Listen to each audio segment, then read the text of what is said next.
El descubrimiento de huesos gigantescos en el oeste de Estados Unidos ha convertido a los dinosaurios en un negocio americano. Porque en Estados Unidos se iban a descubrir algunos de los ejemplares mayores y más interesantes. Esto provocó conflictos, grandes éxitos de Hollywood, beneficios astronómicos y convirtió a los dinosaurios en parte de la cultura occidental. Hoy, en el Museo de Canton, Ohio, se está presentando un nuevo dinosaurio. Este Allosaurus, pariente del pavoroso Tyrannosaurus Rex, es un intrincado prodigio con movimiento total de la tecnología informática. El descubrimiento de los dinosaurios es una historia de dinero y de entusiasmo, y además de estudio científico, protagonizada por un puñado de detectives de dinosaurios que, aún hoy, conservan el espíritu abnegado de los pioneros. El Allosaurus se ha convertido en la mascota del Parque Discovery World. La principal función de esta institución es educar, y por eso existe este museo, para que los chicos y chicas de enseñanza básica y secundaria de Estados Unidos puedan venir y recibir aquí parte de su educación.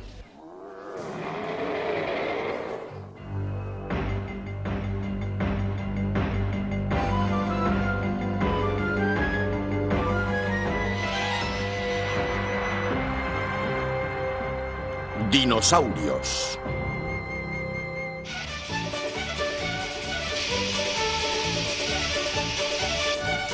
Aquí, en Estados Unidos, en 1877, la última frontera avanzaba hacia el oeste. La fiebre del oro se había adueñado del país, pero también la fiebre del dinosaurio. Aquí en Wyoming y en el vecino estado de Colorado se estaban descubriendo huesos de dinosaurio a toneladas y, amigos, les aseguro que esos condenados huesos dieron dinero. Los descubrimientos fueron la espoleta de una de las luchas más trágicas, sucias y viles en la historia de las excavaciones de dinosaurios.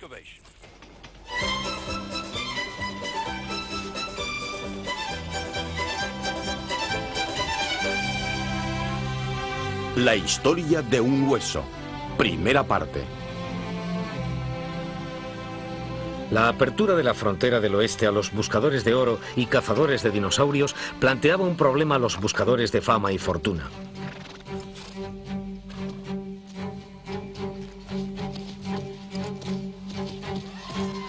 El oeste seguía siendo territorio indio. Mientras el general Custer luchaba y moría en Little Big Horn, había cazadores de dinosaurios trabajando por allí, aunque la batalla se libraba cerca de ellos.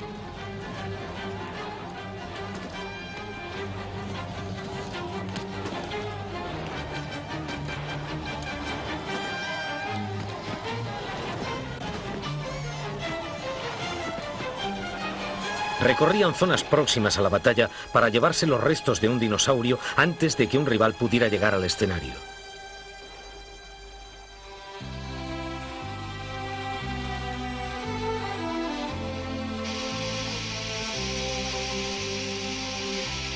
Pisando los talones a los primeros cazadores de dinosaurios llegaron los obreros del ferrocarril.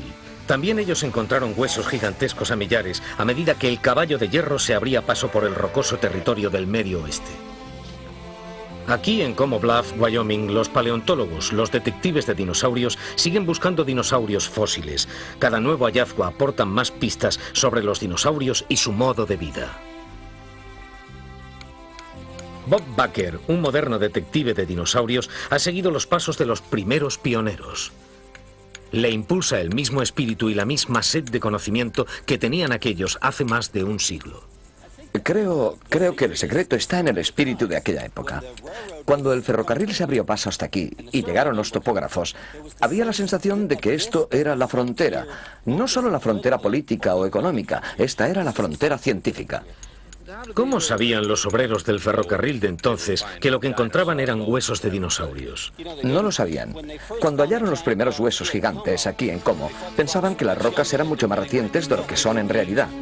Ellos querían estar en la era de los mamíferos, así que enviaron un telegrama a New Haven, a Yale, y dijeron: hemos encontrado unos huesos gigantescos, creemos que son de un perezoso terrestre gigante. Dos catedráticos de la costa este, Edward Drinker y O.C. Marsh, reconocieron la verdadera naturaleza de los hallazgos. Los enormes huesos de dinosaurio dejaban pequeño todo lo encontrado hasta entonces. Ambos sentían pasión por los dinosaurios. Ambos eran ricos y podían pagar generosamente para conseguirlos. Empezaron siendo amigos, pero cuando estalló la fiebre de los dinosaurios se volvieron rivales encarnizados.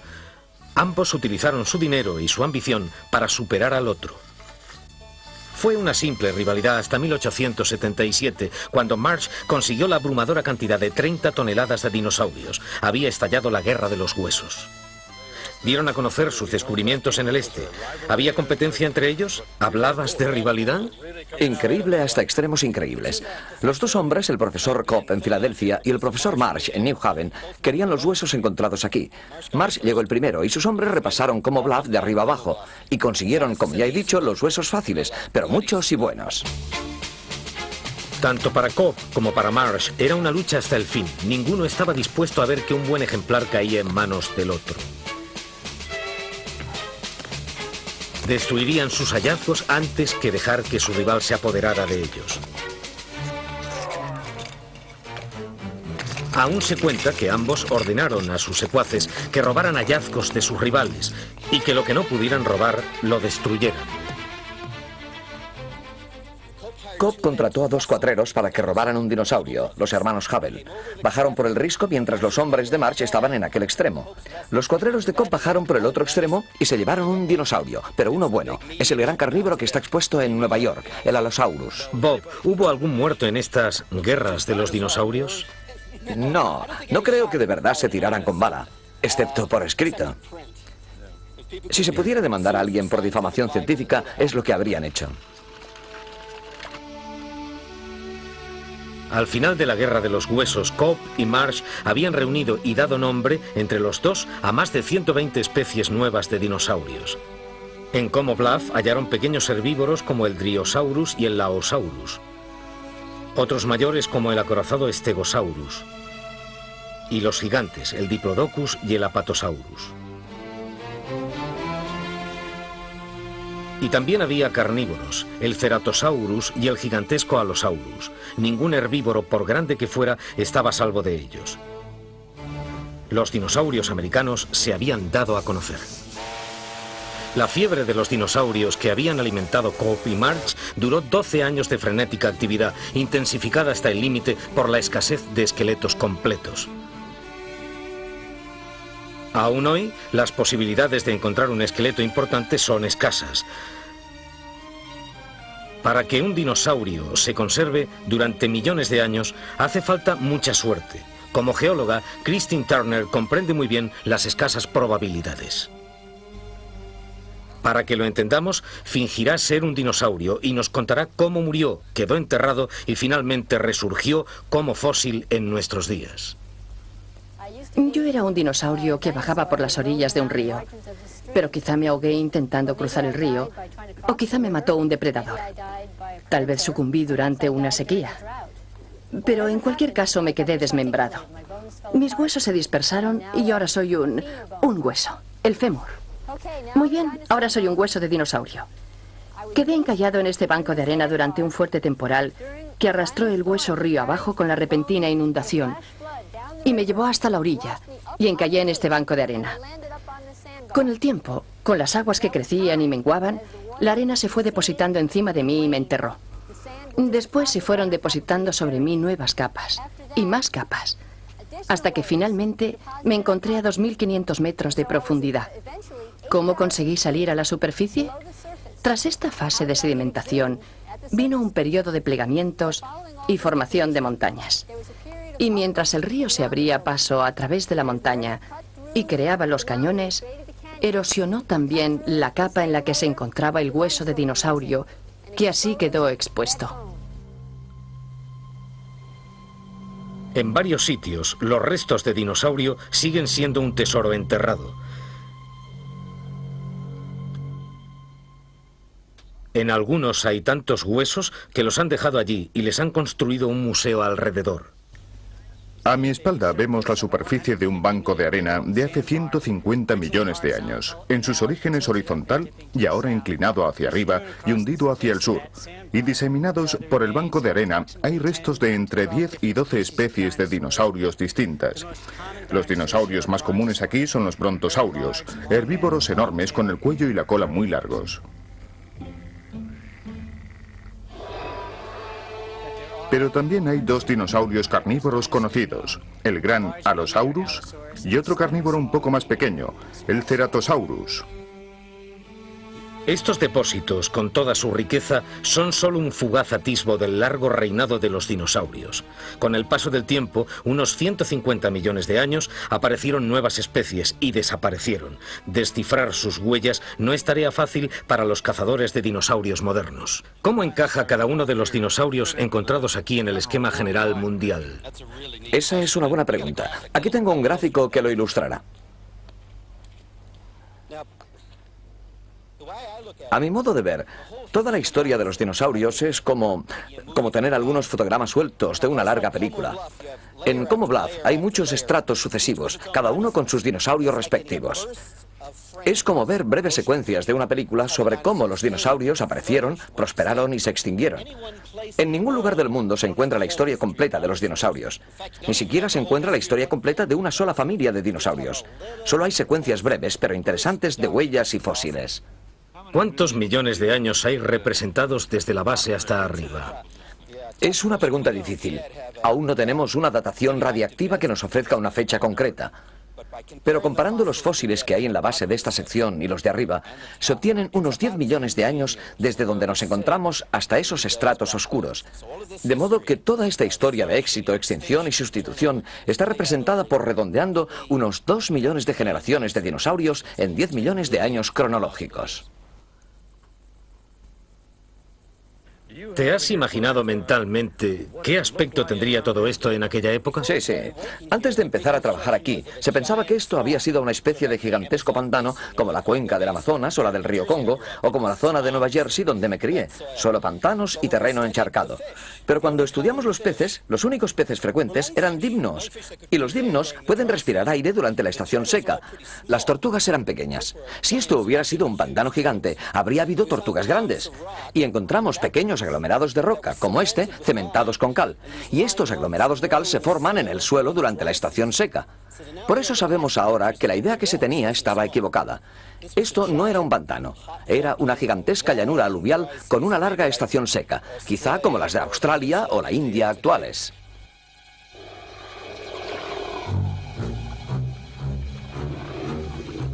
Hoy sabemos más cosas sobre el mundo en el que vivieron los dinosaurios y sobre los propios animales. El gigantesco herbívoro Diplodocus, con sus casi 30 metros, deja pequeños los casi 10 metros del depredador Allosaurus. Pero el cazador tenía que ser astuto. Un movimiento en falso y la víctima sobreviviría para ver un nuevo día. Gran parte de lo que sabemos sobre el Diplodocus es el resultado de la filantropía americana a gran escala. Poco después del fin de la Guerra de los Huesos, otro millonario norteamericano se quedó fascinado por los dinosaurios. Andrew Carnegie, que había conseguido una fortuna con el acero, leyó un artículo en el New York Journal en 1898. El titular decía: "El mayor dinosaurio jamás encontrado". Andrew Carnegie lo deseaba, lo quería para su museo de Pittsburgh. Y cuando Andrew Carnegie quería algo, normalmente lo conseguía. Envió de inmediato a un hombre provisto de un cheque por $10.000 y una orden: comprarlo. En 1895, Carnegie había amasado su fortuna con el ferrocarril y el acero y decidió donar a Pittsburgh un palacio de cultura. El palacio se apoyaba en 4 pilares. Uno era el arte, otro la literatura, otro la música y el cuarto la ciencia. Y en 1898, ciencia equivalía a dinosaurios.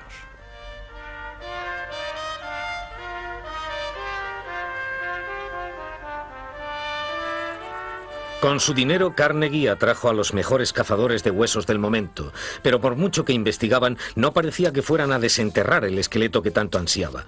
2 meses después, recuperó su inversión con creces. Los buscadores de Carnegie tuvieron un golpe de suerte, de mucha suerte.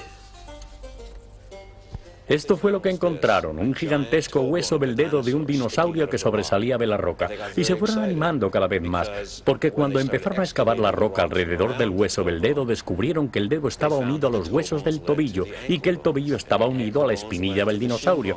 Y la espinilla estaba unida al enorme hueso del muslo del dinosaurio. Ese 4 de julio fue la fiesta nacional estadounidense más perfecta que jamás había disfrutado paleontólogo alguno. Y Carnegie tenía exactamente aquello por lo que había pagado, un colosal dinosaurio de 25 metros de longitud.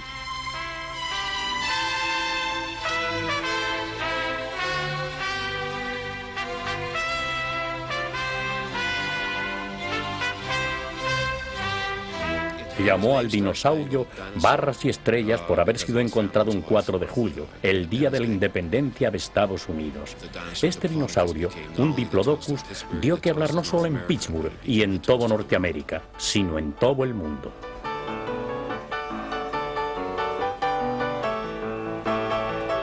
Se hizo tan popular que en honor del Diplodocus se escribió la canción Tavern Song, canción de taberna, que solo tenía una estrofa que dice así: todas las cabezas coronadas de Europa arman un escándalo regio por el tío Andy y su viejo Diplodocus. Al tío Andy, Andrew Carnegie, debió encantarle, había pagado por ello y consiguió lo que quería comprar y mucho más. Se realizaron moldes del Diplodocus de Carnegie y se instalaron en París, Viena, Bolonia, Berlín, Leningrado, Ciudad de México y Buenos Aires. Así se preparó el terreno para la popularidad de los dinosaurios y para los grandes estudios sobre dinosaurios. Aquí había una prueba tangible para todos los habitantes de Europa de que en Norteamérica se estaban descubriendo dinosaurios impresionantes.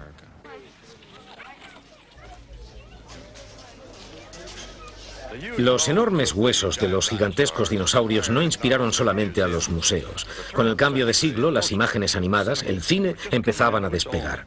Y un joven animador llamado Winsor McCay produjo una de las primeras películas de animación. Se llamaba El dinosaurio Gertie. Por primera vez se mostraba al público qué eran realmente los dinosaurios, seres vivos con movimiento, y todos los contemplaron con asombro y respeto, como voy a hacer yo ahora mismo.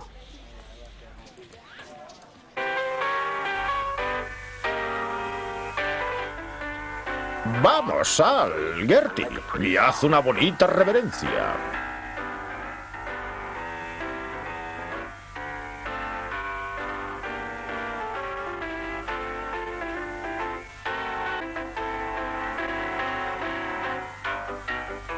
Gertie le tiene miedo a Jumbo.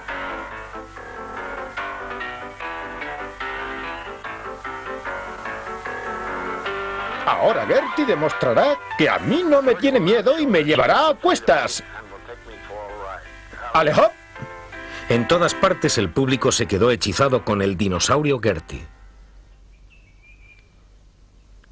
Pero este éxito quedó eclipsado cuando en 1909 salió a la luz un gigante aún mayor.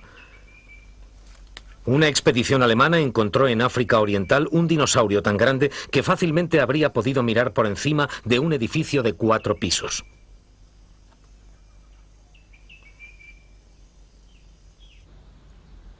El esqueleto se llamó Brachiosaurus. Fue llevado a Alemania y hoy sigue siendo la joya del Museo de Berlín. Este gigantesco animal es un prodigio de la ingeniería mecánica. Hoy, detectives de dinosaurios como David Norman siguen maravillados ante el tamaño de los huesos y su diseño. Este era un verdadero gigante entre los dinosaurios. Medía unos 23 metros de longitud, pesaba entre 30 y 40 toneladas y su cabeza se alzaba hasta unos 9 metros de altura. Era un auténtico gigante. La pata tiene un diseño bastante notable. Consta de estos huesos tan largos que están ligados entre sí. En vez de apoyarse planos en el suelo, como ocurre con nuestros pies, estos huesos están unidos verticalmente y se mantienen sujetos por los ligamentos realmente sólidos que van de unos a otros. En el extremo de este tipo de pata lubular hay unos dedos muy cortos y muy gruesos, casi como los de un elefante. O sea, lo que tenemos aquí es una pata con el diseño típico para soportar un peso descomunal, y realmente necesitas unas patas como estas cuando pesas entre 30 y 40 toneladas. Puede verse cómo se distribuía el peso observando la pata trasera en este punto. Es una preciosa columna vertical típicamente diseñada para soportar el enorme peso de estos animales. En resumen, para arrastrar su propio peso, tenían un diseño fantástico, adaptado para desplazarse por tierra. ¿Y qué hay del cuello? Porque realmente es espectacular. Si se fijan en el diseño simple del cuello, verán que por debajo hay una serie de varillas de hueso a las que se fijaban los músculos. La mejor comparación que puede hacerse para un cuello de este tipo es una grúa, donde el brazo lo forma el propio esqueleto y los cables tensores son los músculos y tendones que permiten mover el cuello hacia los lados o arriba y abajo con una gran precisión. Es un diseño mecánico muy simple y bastante elegante. Es decir, en conjunto, este animal es fantástico.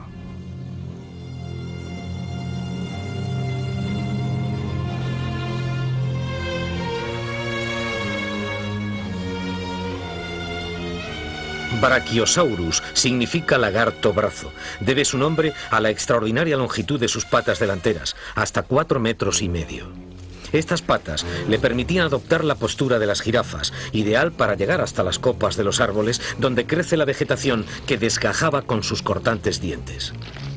Los análisis de los huesos nos indican que, a diferencia de los reptiles modernos, este crecía con rapidez, alcanzando su enorme tamaño en muy pocos años. Hoy se van descubriendo poco a poco dinosaurios incluso mayores que el ejemplar de Berlín. El centro de atención se ha desplazado hacia América. Aquí, en la cantera de Dry Mesa, en Colorado, se ha encontrado el mayor dinosaurio de todos los tiempos. Debido a las exorbitantes proporciones de los huesos, el pico y la pala ya no bastan. ¿Parece algo importante? Voy a bajar. Sí, hazlo. Verán, este bulldozer en el que estamos sentados se halla sobre lo que probablemente es el mayor rompecabezas del mundo. Este yacimiento de Colorado contiene los huesos de los mayores animales que han caminado por nuestro planeta. Pero extraer esos huesos de la dura roca requiere una mezcla de fuerza bruta y precisión quirúrgica.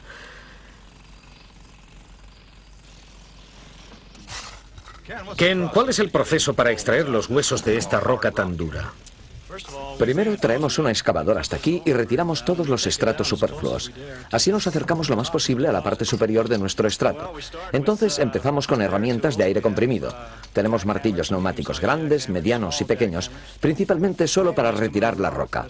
Pero cuando encontramos un hueso, solemos pasar a herramientas más pequeñas, como el martillo y el punzón. Esos huesos parece que han sido barnizados o lacados o algo así. Así es. A medida que los desenterramos, los cubrimos con un poco de laca para que los fragmentos se mantengan en su sitio y el hueso sea un poco más resistente hasta que podamos excavar a su alrededor y retirarlo. Estos huesos han sido cubiertos después con tiras de gasa y escayola.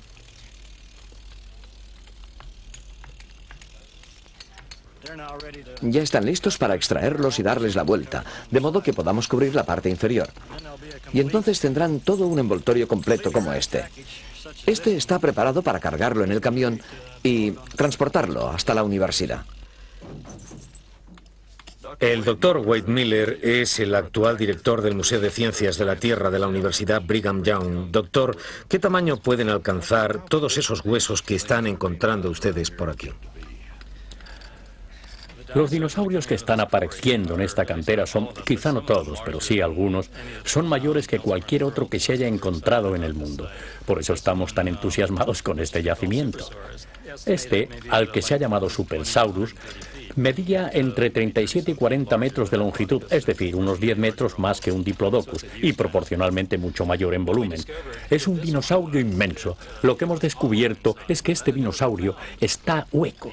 algo que nunca antes se había encontrado. La abertura habría sido 2 o 3 veces mayor que eso en vida. Hay pequeños fragmentos de hueso que encontramos aquí y en otras zonas y descubrimos que en realidad estaban dispuestos verticalmente, lo que indica que servían de puntales, es decir, como elementos de apoyo muy parecidos al cartón acanalado. Por eso mismo eran ligeros de peso y a la vez mantenían la máxima resistencia. Respondiendo a tu pregunta, lo que le ocurría al animal es que tenía huesos huecos en puntos donde nunca antes se había visto.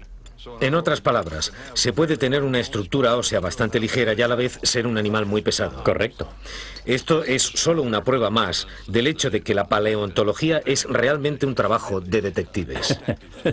Sí, lo es, lo es. Encajar una pista con otra y al final llegar a una conclusión. Así es exactamente como ser un detective. Y yo creo que eso es lo que la hace tan interesante. Poder encontrar todo esto y así predecir otras cosas. Y después encontrar más pruebas que o bien confirman tu predicción o no, y entonces pasas a otras cosas. Eso es exactamente lo que hace Jim Jensen. Cree que ha encontrado un auténtico campeón, un gigante incluso entre los dinosaurios. Estas excavaciones no solo son fascinantes, sino que también el paisaje es espléndido. Hola, Jim, buenos días. Hola, buenos días. Jim, ¿cómo te metiste en todo este asunto de desenterrar huesos de dinosaurios? Bueno, empecé siendo niño. Quizá podríamos sentarnos por aquí. Después de 60 años de búsqueda, la poco convencional carrera de Dinosaurio Jim ha rendido finalmente sus beneficios. Mi interés por los fósiles empezó cuando yo era niño. Jim, siendo un hombre que básicamente ha sido su propio maestro, ¿cómo diablos lograste que se te reconocieran los círculos académicos? En la Universidad Brigham Young, yo era el encargado del departamento de geología. Quería abrir un museo, pero no me dejaron utilizar la palabra museo. Pero yo hice imprimir toda la propaganda del Museo de Ciencias de la Tierra y pasé a ser encargado del Museo de Ciencias de la Tierra, algo que no existía. Y después de unos años pensé que también podría ser director, y ascendí a director. Pero la fama no se consigue estudiando en el laboratorio, examinando huesos. La fama depende de lo que encuentras. En Montana encontré un gran cráneo. Casi no podía abarcar su perímetro, 1,80 m de anchura y casi 2,80 de longitud. Cuando lo escayolé, pesaba 1,5 toneladas y estábamos en medio del desierto.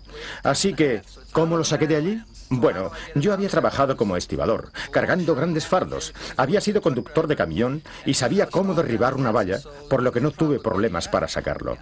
Seguí encontrando material y con el tiempo reuní una tremenda cantidad. Considero que uno de mis triunfos ha sido conseguir algunas salas del departamento de atletismo de la universidad para guardar mis huesos. El gran hallazgo de Jim Jensen es un dinosaurio realmente colosal. Él lo llama Ultrasaurus, el último grito en dinosaurios grandes. Acércate, Walter, quiero mostrarte algo. ¡Santo cielo! ¿Qué es eso? Bueno, los gigantes de Nueva York nunca han desfilado en este estadio, pero si lo hubieran hecho, esto les habría dejado pequeños. Sospecho que ya sabías que veníamos. No lo dudes.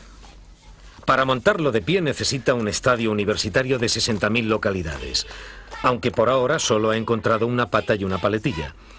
¿Qué efecto tendrá el esqueleto completo sobre el equipo local? Es inimaginable.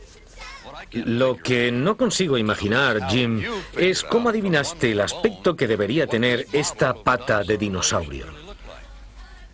Esta pata pertenece a un dinosaurio miembro de un grupo de herbívoros. Caminaban a 4 patas, tenían el cuello y la cola largos, así que sabemos qué tipo de dinosaurio era. Con ese tamaño, con las pezuñas aquí, en la línea de 33 yardas, la cola llegaría hasta allá, alrededor de la línea de 40 yardas del adversario.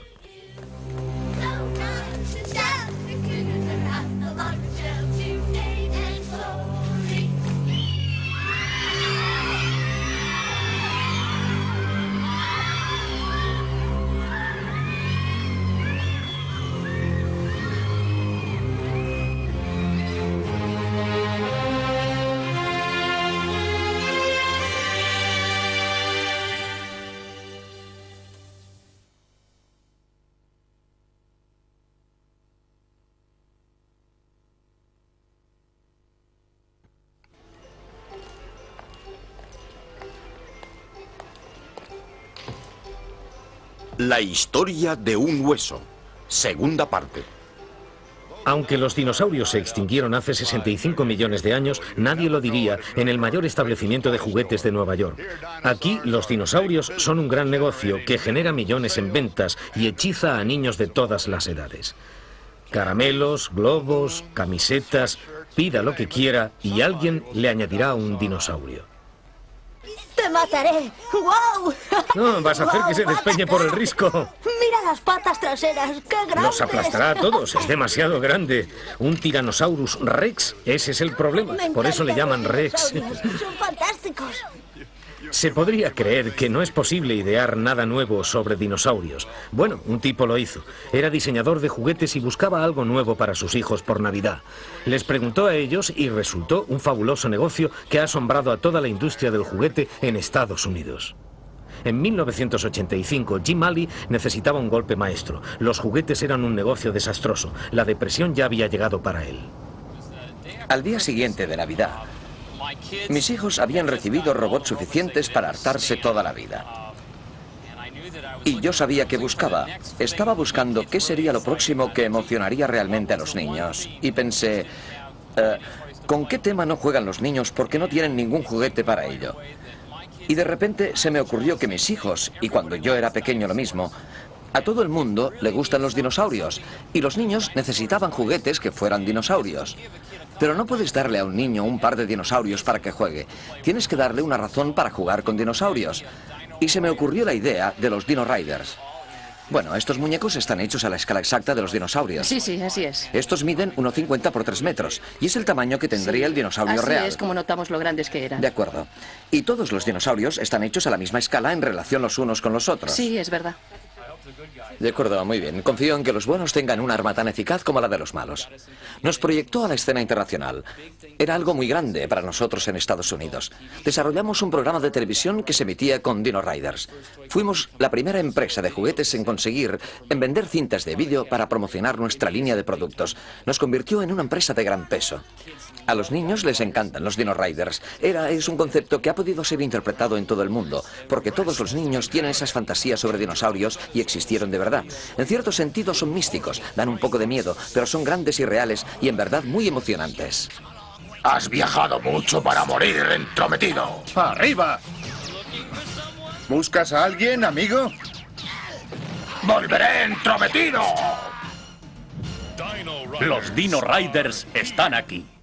Miro hacia atrás y digo, ojalá viviera otro día después de Navidad como aquel.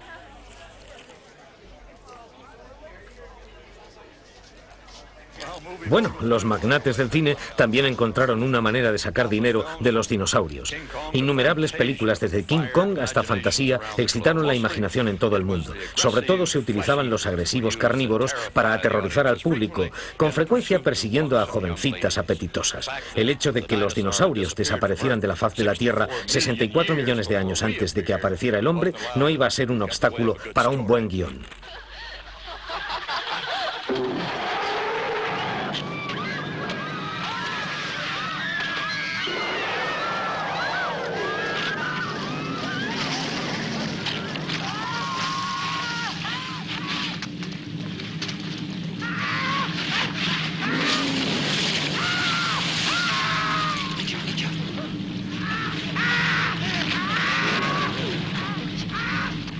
Quiero presentarte a mi familia.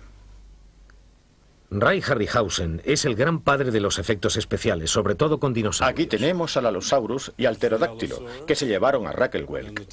Se toma como base un Allosaurus normal y se realza su encanto como si fuera una estrella de cine, con cejas que proyecten sombra y una especie de expresión diabólica en su cara. Y se le ponen montones de dientes, por supuesto. El modo de animarlo determina si es un villano o un héroe. Cuando lo ves en la pantalla, con 12 metros de altura y con el minúsculo cuerpo de una persona real a su lado, descubres que no te gustaría quedarte por allí mientras te estudia como posible aperitivo. Por su mismo aspecto, los dinosaurios son animales dinámicos. Hay que escribir el guión sobre ellos cambiándolos, para usarlos según la visión que el hombre tiene de ellos.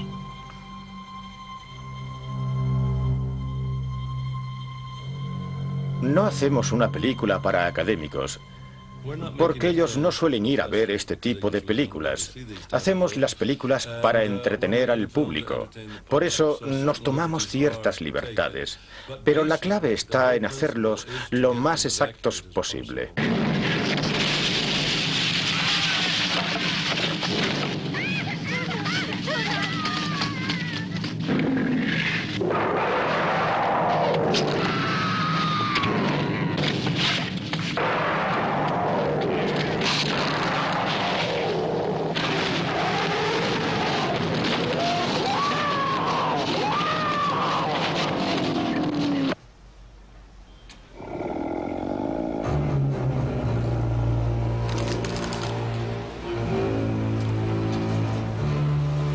¿Han visto eso? Si los dinosaurios eran tan inmensos, tan pesados, ¿cómo diablos podían moverse? Bueno, los detectives de dinosaurios aún lo están descubriendo. El secreto está en sus huesos.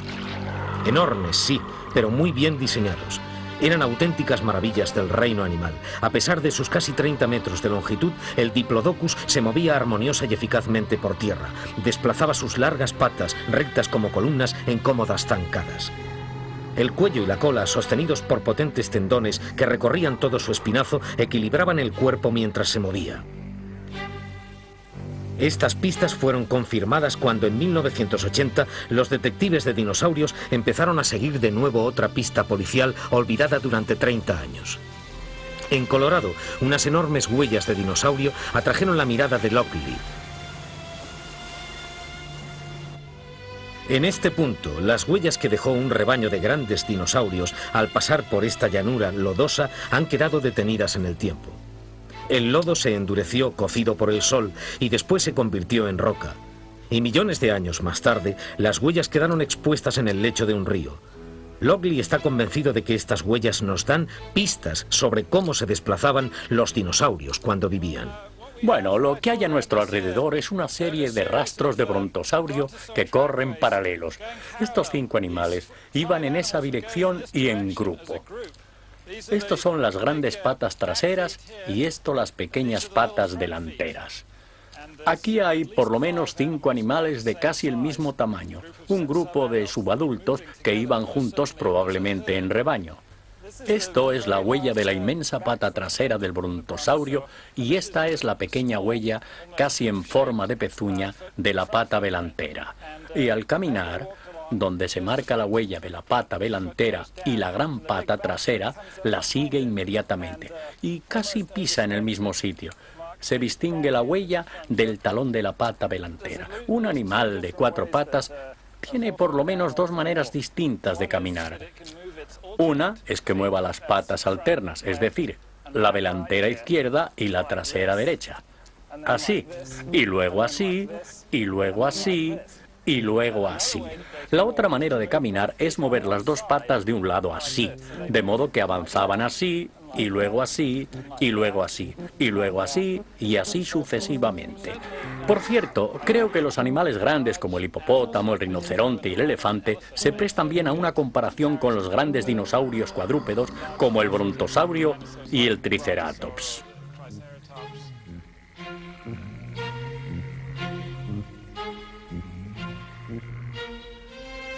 La riqueza de las nuevas pruebas que han descubierto los detectives de dinosaurios sobre los movimientos de estas enormes bestias la buscan otros con avidez. Los escultores profesionales y los dibujantes han realizado sus propias investigaciones. Recrear dinosaurios a tamaño natural ha convertido a Dave Thomas en un sabueso. Básicamente, el problema es que no puedes ver el animal que estás esculpiendo. Así que lo primero que hay que hacer es investigar, estudiar los animales. Y lo primero que hice yo con esos grandes bípedos fue básicamente interpretar huellas y luego encajar los esqueletos en esas huellas para ver cómo se movían. Lo principal que descubrí fue que el dinosaurio se equilibra aquí, en la articulación de la cadera, con la cola balanceando la parte delantera. Pero también utiliza la cola para inclinarse a la derecha y a la izquierda, de modo que la cola, esa larga cola, es una palanca formidable para mantener el equilibrio como la barra de un equilibrista. Yo quería hacer la zancada lo más larga posible. Con la pata derecha en el suelo, la cola hace de contrapeso hacia la izquierda. Tenía miedo de haberla extendido demasiado, en cuyo caso se habría caído hacia aquí. Pero me fié de mis instintos.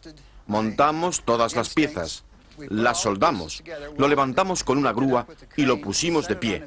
Los cables de la grúa quedaron sueltos, se mantuvo erguido y supe que lo había hecho bien. En el campo no nos encontramos dinosaurios como este. No están ya montados. Y por eso resulta un problema a veces saber cómo están constituidos realmente esos bichos. Por el modo en que me amenaza, puede verse que está interesado en comer carne. Tiene estos grandes dientes afilados que poseen los bordes irregulares. Es un carnívoro, y los carnívoros tenían que correr para conseguir su almuerzo. Está dotado de unas potentes y largas patas traseras, y el esqueleto se equilibra gracias a esa larga cola. Es un animal que parece más veloz. Es como un galgo comparado con una vaca vieja. De modo que, si yo tuviera que apostar cuál de los dos tenía mayor aceleración, apostaría siempre por este. Este sería el primero en arrancar en los semáforos. Pero para los detectives que investigan la rapidez con que se movían los dinosaurios, no es ningún juego de apuestas. Reuniendo las pistas extraídas de los huesos y huellas de Texas, Jim Farlow puede calcular la velocidad de un dinosaurio de hace 130 millones de años. La información más interesante que puede obtenerse de los rastros de dinosaurios no procede de las pisadas aisladas por sí mismas, sino de la distancia entre una huella y la siguiente. Se puede calcular lo rápido que avanzaba un dinosaurio a partir de la longitud de la pisada, que se traduce en la longitud de la pata y en la de la zancada. En un dinosaurio que va caminando sin demasiada prisa, solo haciendo lo que los dinosaurios hacían normalmente, la longitud de la zancada suele ser entre 5 y 7 veces la longitud de la huella de la pata. En el caso de los dinosaurios del oeste de Texas, donde la longitud de la zancada era entre 15 y 20 veces la de las huellas, se puede calcular que quizá corrían a una velocidad de hasta 40 kilómetros por hora, algo bastante respetable, se mire como se mire.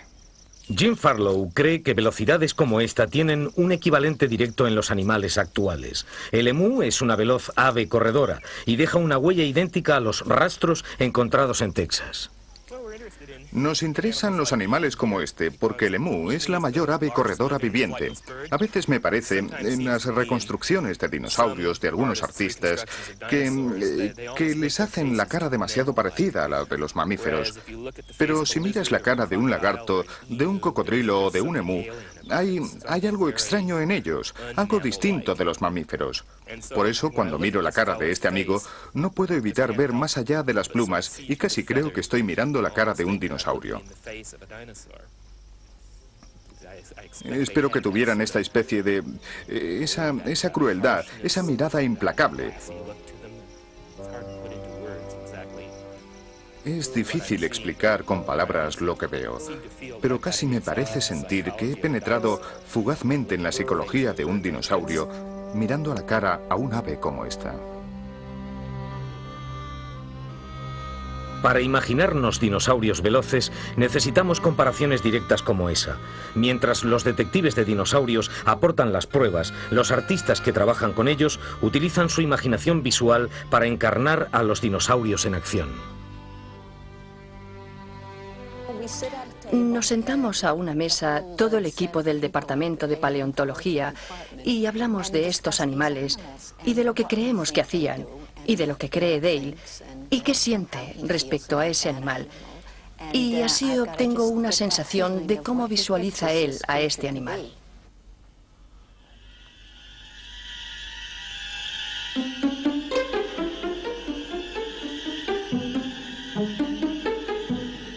Tuvimos que empezar por lo más básico porque verás, yo tenía entendido que la señorita Kiss solía trabajar con modelos vivos y casi todos eran seres humanos de un tipo o de otro y así tuvimos que volver a empezar a trabajar con los huesos. Y yo pude notar dónde estaba y decir, es tan grueso como creías que debería ser. Y así es como trabajamos. Y al final él decide en qué posición lo quiere y entonces yo empiezo a esculpir los huesos en esa posición concreta. Y a partir de ese punto es como esos músculos se fijan a los huesos. desde aquí hasta allí, y este a ese, y lo gruesos que son esos músculos, lo fuerte que tiene que ser para mantener erguida esa gran cabeza, etc.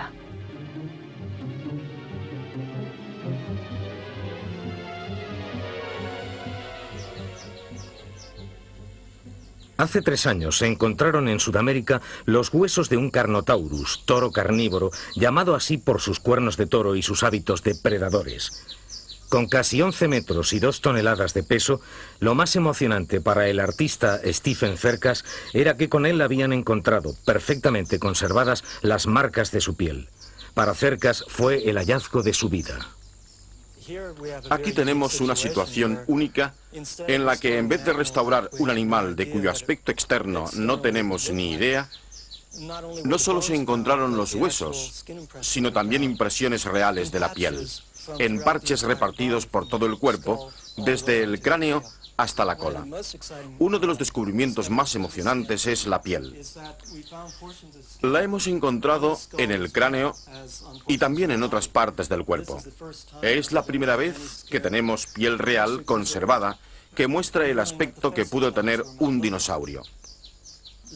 Las impresiones de la piel del Carnotaurus en la cara y en el resto del cuerpo indican que este animal, como otros dinosaurios, tenían piel de reptil, escamosa. Dicho de otro modo, que no sudaban.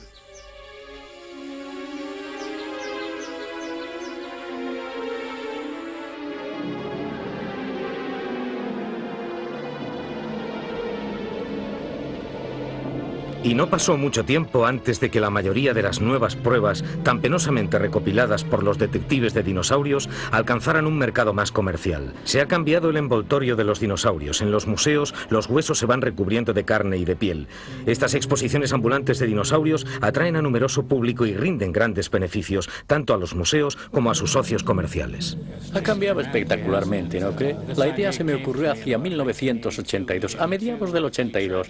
Intentamos convencer a los directores de museos de que sería buena idea tener en ellos dinosaurios con movimiento. Tardamos unos 2 años en convencerles de que ese era realmente el caso. A partir de entonces realmente despegaron. La popularidad se hizo enorme. Hemos batido récords de público en casi todos los museos en los que hemos estado. Ahora los tienen en museos de todo el mundo. Hemos recorrido Europa y Australia. Estamos llegando a Extremo Oriente. Ya hemos visitado Estados Unidos y Canadá. Y están atrayendo a un público cada vez mayor. ¿Fue muy difícil animar estas figuras? Ese fue el primer paso, Walter. Asegurarme de que tenía una idea exacta del aspecto de estos animales. A partir de ahí, fue cuestión de implicar a técnicos en electrónica, escultores y artistas, porque los escultores dan vida a estos bichos.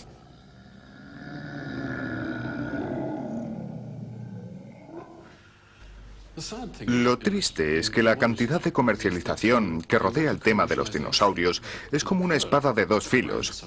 En cierto modo, los aspectos comerciales son emocionantes porque atraen a la gente y crean mucho interés y entusiasmo.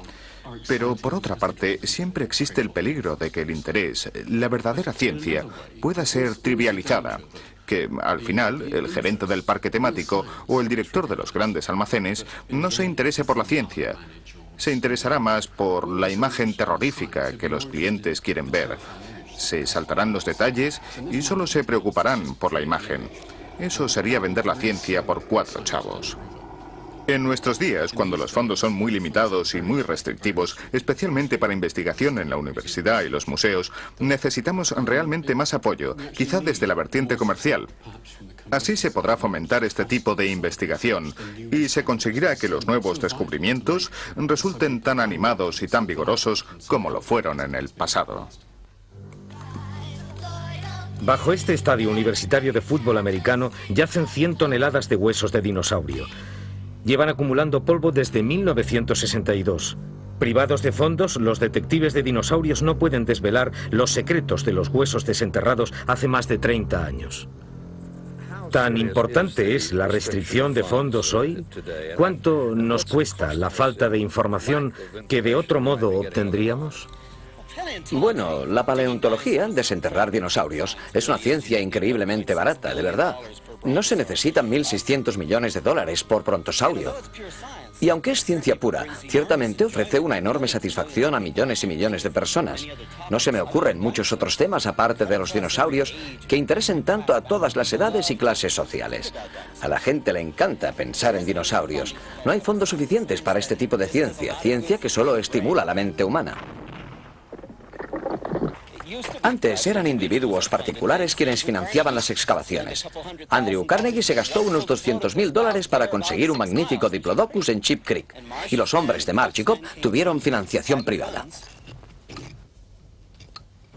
¿Qué hay por ahí todavía sin descubrir que pudiera perjudicarnos no conocer? Bueno, una vez mi padre me hizo una pregunta. Me dijo, ¿por qué hay gente que da dinero para apoyar la paleontología? Yo pensé un poco. Mi padre es músico y le pregunté, papá, ¿a dónde en Washington va más gente? ¿A oír la Orquesta Nacional con sus maravillosas sinfonías o al Museo Nacional con sus dinosaurios? Él lo pensó y dijo, bueno, a los dinosaurios los va a ver mucha más gente. Hay algo maravilloso, emocionante, precioso en la historia de la vida. Para apreciar realmente dónde nos encontramos hoy, hay que saber de dónde proceden los animales y las plantas. Esa larga y compleja historia, evolución y extinción, dinosaurios, mamíferos, tortugas, y eso nos da un profundo sentido de nuestro verdadero lugar. América utilizó su riqueza y su entusiasmo para situar a los dinosaurios en el centro del campo, para que todo el mundo los viera. Pero la visión era la de unos animales torpes y lentos que solo hacían que comer y dormir. Y entonces apareció en China el primer huevo de dinosaurio fosilizado, y eso provocó una revolución, la idea de que los dinosaurios quizá vivieran en grupos familiares. Y luego se descubrieron más huevos, y la posibilidad de que los dinosaurios fueran seres amorosos, protectores de sus crías e inteligentes, cambió para siempre nuestra visión de los dinosaurios y del mundo en el que vivieron.